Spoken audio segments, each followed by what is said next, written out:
Olá, estou aqui no meu canal do YouTube, Zé Augusto Guilhom, apresentando uma discussão, um bate-papo, né, informal com Maria Tereza Sadek, que é professora da USP, professora sênior da USP, e é uma das maiores especialistas no sistema judiciário e no sistema jurídico brasileiro. Então, nós vamos falar um pouquinho sobre o meu livro, né?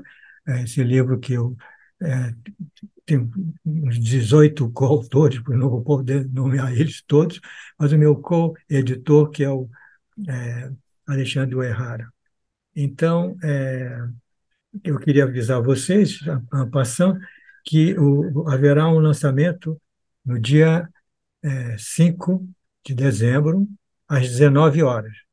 Às 19 horas é um novo horário, porque nós temos colegas que estão, um está em Tóquio, o outro está em Paris, então, o outro 4 horas de diferença, etc. Então, 7 horas é uma hora que é boa para todo mundo. Então, Teresa Sadek, Teca, o que que você fala um pouco sobre o livro? Eu sei que você leu, se você gostou, porque você gosta de mim, na verdade. Então, Não, o fato de eu gostar de você e te admirar são coisas que são incontestáveis, isso não está em discussão. O que está em discussão é que você tem um livro bastante inovador, porque abarca questões muito atuais e globais, e que então não é um livro que se centra simplesmente numa questão brasileira, nacional, mas ao contrário, é um livro que tem que ser lido, inclusive para entendermos o Brasil. pois é, eu acho que você tem razão. A escolha dos professores, são todos pesquisadores, professores universitários, ao contrário do outro livro. Quer dizer, o livro mais importante que eu tinha era aqueles 4 tomos da 60 anos de política externa brasileira, teve mais de 50 colaboradores, né? Levou mais de 6 anos para ser completada a edição. Mas acontece que a grande maioria era de diplomatas, que não eram especialistas de pesquisa, mas que conheciam a questão, e isso facilitou muito. Na verdade, também porque havia uma falta, né? Havia uma falta de pesquisadores e professores especializados em política externa, né? Havia alguns nomes e tal. Mas o que é que você achou de mais interessante assim no livro? José Augusto, eu acho que antes de falar tudo isso, a gente tem que marcar que o curso de Relações Internacionais da USP, ele tem a sua autoria, tem a sua assinatura, que era um curso muito pouco, quer dizer, eu acho que era uma disciplina num curso optativo de ciência política ou de economia e se tornou então, de disciplina se transformou num curso. E eu acho que você tem um papel relevante nisso que tem que ser marcado e não pode ser esquecido. Na verdade, não foi tanto na parte de ensino, mas eu acho que o primeiro centro de pesquisa de política externa no Brasil foi o centro que nós criamos, o núcleo, né?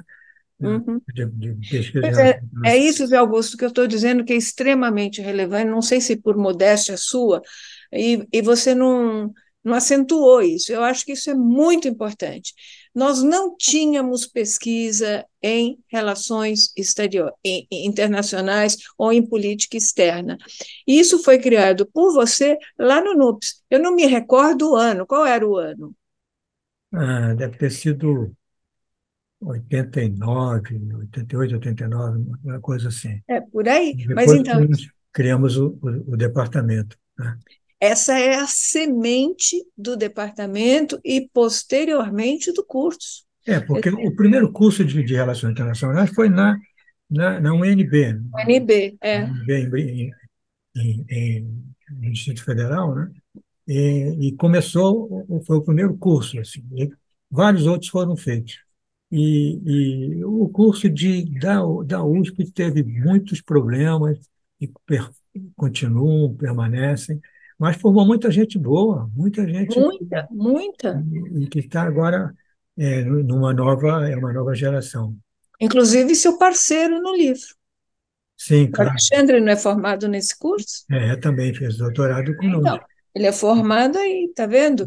Então, eu acho que isso tem que ser marcado, porque a gente às vezes perde a história das disciplinas no país e dos cursos no país. E eu acho que essa semente que você colocou lá nos anos, eu não sei exatamente a data, mas quando você criou um núcleo de estudos, aí foi criada uma semente que se desenvolveu posteriormente até nós termos hoje um curso de Relações Internacionais na USP. Exato. E muito bem. Agora vamos falar um pouco sobre a atualidade. Agora, talvez isso até reflita na política externa. Acho que se reflete na política externa. Hoje, a questão política interna no Brasil, ela tem uma repercussão fora muito grande e não é positiva. Mas um tema que eu acho que seria bom a gente discutir um pouco é essa questão digamos assim, eu chamo a mini-reforma ou a falsa reforma do judiciário porque na verdade são medidas que vão ter um efeito muito grande, mas que, como por exemplo essa questão que não é tanto o Senado, mas digamos a classe política de maneira geral quer pôr um freio no Supremo, por enquanto, porque eu acho que isso vai se aplicar para o resto. Não sei, eu acho que nesse momento foi feito uma coisa pontual, uma coisa, digamos, oportunística, que está sendo feita, mas, digamos, o conteúdo, na minha opinião, é um conteúdo positivo. Sim. A minha pergunta para você é a seguinte: você não acha que no jogo de relações de poder, de conflito entre os poderes, é sempre em função de uma questão muito precisa que as reformas ou as mudanças ocorrem? Eu quero lembrar que a grande reforma, que é visto como a grande reforma do judiciário, que, que é que é de 2004, né, foi feita quando Antônio Carlos Magalhães, então do Senado, fez uma denúncia contra o Poder Judiciário e queria alterar tudo. Na época, o ministro da Justiça do então presidente Lula, que era o Márcio Tomás Bastos, fatiou um pouco a reforma e implementou mudanças que são muito positivas, tais como a criação do Conselho Nacional de Justiça, a ideia de que você tem que ter uma justiça mais eficiente, mais rápida. Obviamente que essas ideias são muito mais fáceis de ser ditas do que de implementadas, mas, de toda forma, o Brasil hoje vive também um conflito entre os poderes. Este conflito se manifesta claramente nas relações do judiciário com o legislativo. E também no governo anterior com o executivo. Né? O que tanto o executivo quanto o legislativo temem no judiciário? O fato do judiciário estar adentrando em áreas que seriam tipicamente do legislativo. Então, em nome de um desempenho do judiciário que foi visto como salvador da democracia no governo anterior, o judiciário acabou se manifestando em diferentes áreas e com um poder muito grande individual de cada um dos ministros. Então, é como se eu dissesse o seguinte: nós temos 11 ministros que atuam separadamente. O que esta reforma tenta fazer é uma coisa que a antiga presidente, que era a ministra Rosa Weber, tentou fazer, é fazer com que o Supremo seja mais um órgão colegiado do que um órgão monocrático ou individual. Você veja que cada um dos ministros tem um poder excessivo. Eles podem paralisar decisões do executivo, decisões do legislativo, e é isso que provoca esse atrito entre os poderes. E, obviamente, nenhum poder fica vago quando um entra no outro, o outro tenta barrar. Com o que ele está barrando? Com algumas propostas, e que acabam tendo, eu acho que, muito apoio popular. Por quê? Porque o judiciário tem sido visto como mais parcial e não imparcial, como se ele tivesse uma tendência a proteger certos grupos e não outros. Então, o que essa reforma tenta fazer é dizer o seguinte: não é mais possível que o ministro, individualmente, paralise ou contrarie decisões do legislativo. Por que é que isso saiu? É claro por que saiu agora. Foi a questão das terras indígenas, foi a questão de voltar ao tema do aborto, ou seja, são temas que o legislativo clama, e eu acho que com razão nesse caso, que são do legislativo e não do judiciário. Cabe ao judiciário julgar e discutir se uma decisão do legislativo ou do executivo contraria ou não a Constituição, mas não cabe ao judiciário legislar. Eu acho que este é o clima que inspira isso. Tanto é que nesta votação, que por enquanto foi só no Senado, um senador importante, líder do governo, votou a favor da reforma. Então, isso é um dado que é muito precioso, muito importante. Exato. Porque a outra questão é que você tem uma total imprevisibilidade das decisões. Porque desde a primeira instância, cada juiz diz assim, não, quem interpreta a lei sou eu. E muitas vezes coisas que já são definidas pelo Supremo, etc., vão nessa linha, né?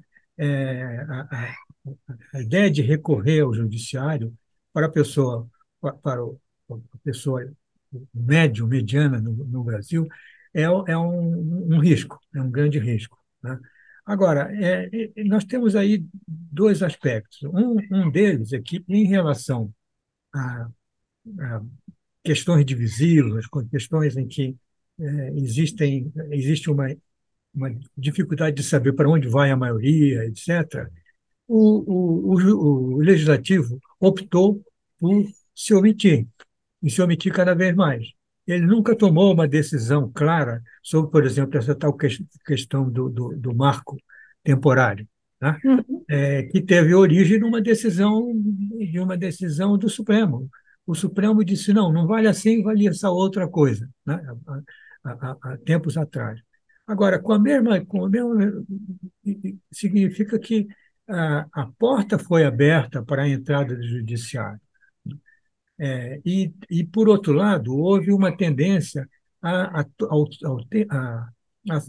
se, é, se é, aproveitar o fato de que há uma lentidão muito grande, há um número imenso de, de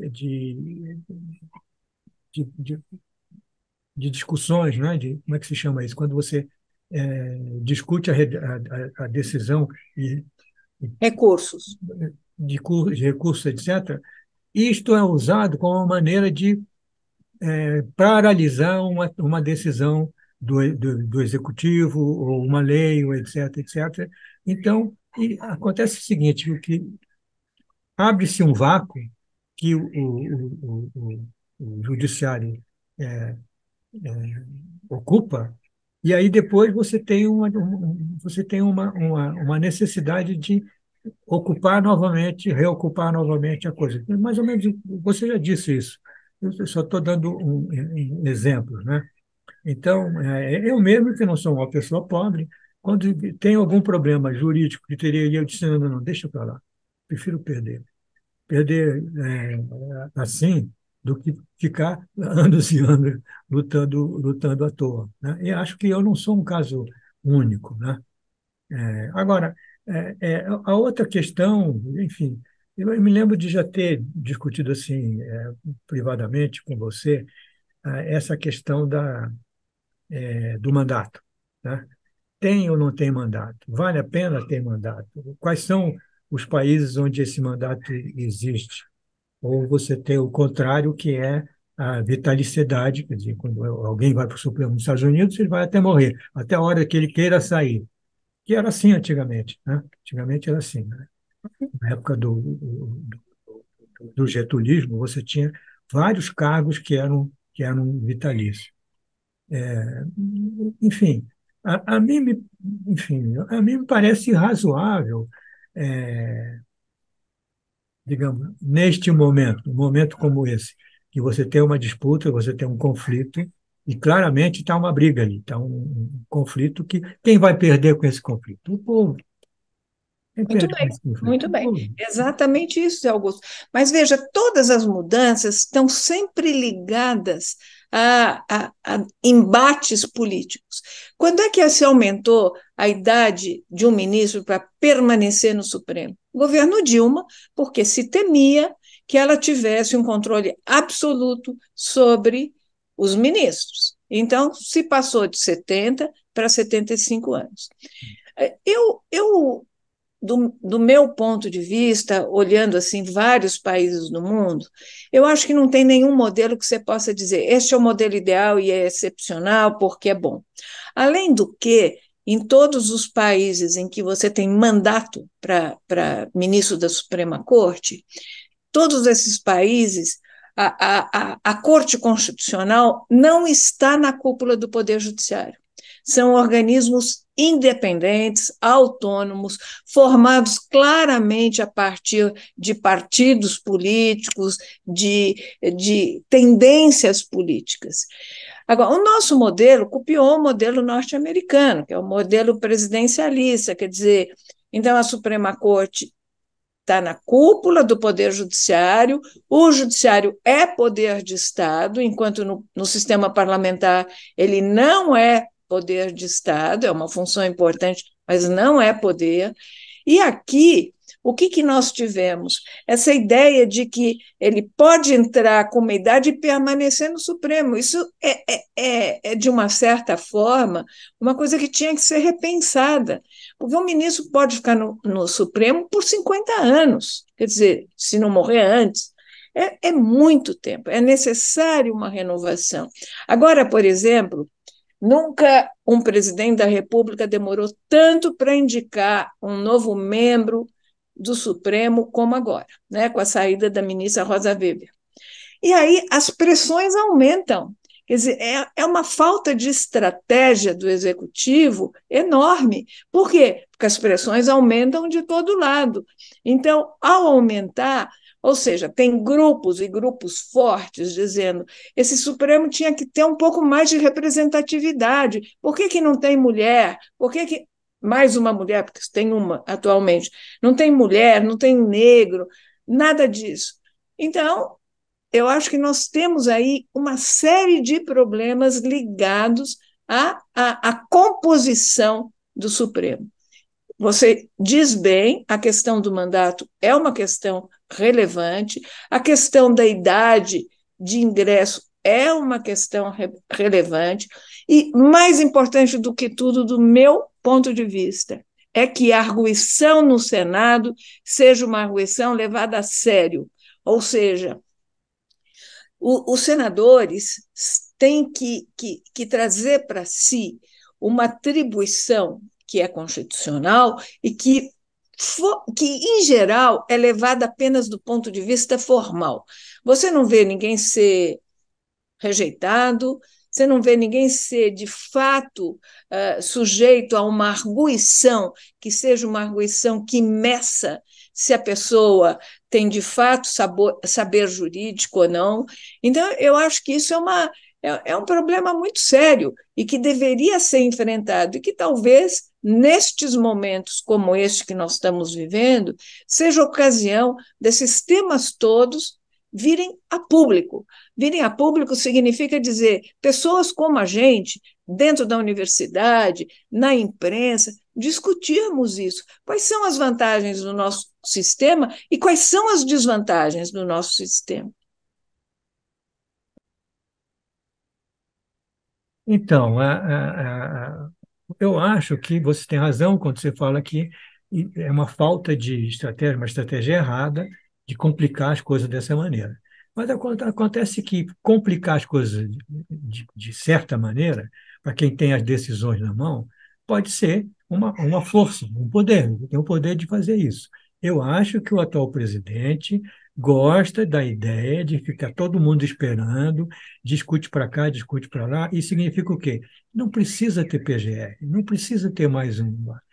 Isso tudo é tudo bobagem. É mais ou menos assim que é, eu vejo no comportamento, né? Não estou falando tanto se passa na cabeça das pessoas. O comportamento é de descaso, claramente de descaso.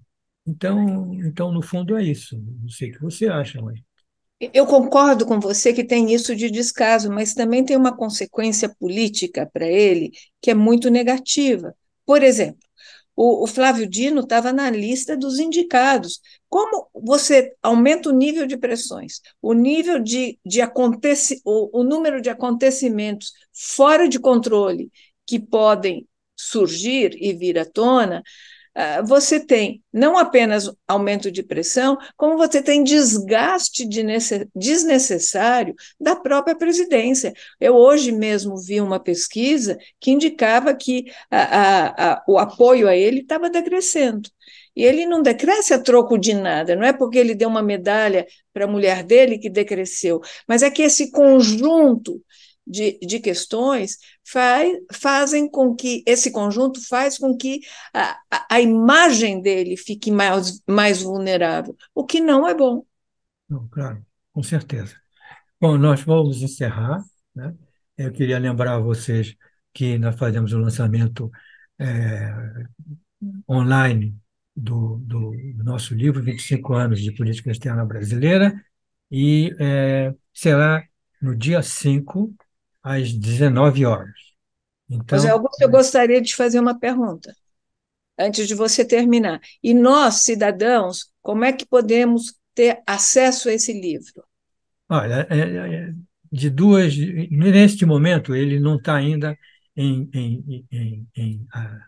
a, a venda nas livrarias digitais. Vai ser numa livraria digital, muito provavelmente na estante digital. Eu estou tentando ver se isso é possível, mas isso não depende só de mim. Isso, até lá, pode usar o meu e-mail que eu providencio. Né? O meu e-mail é jaguilhon, jaguilhon, @gmail.com. Mas eu vou pedir para isso ficar escritinho aqui para vocês. Ok? Então, até logo, até a próxima vez. Um beijo e tchau.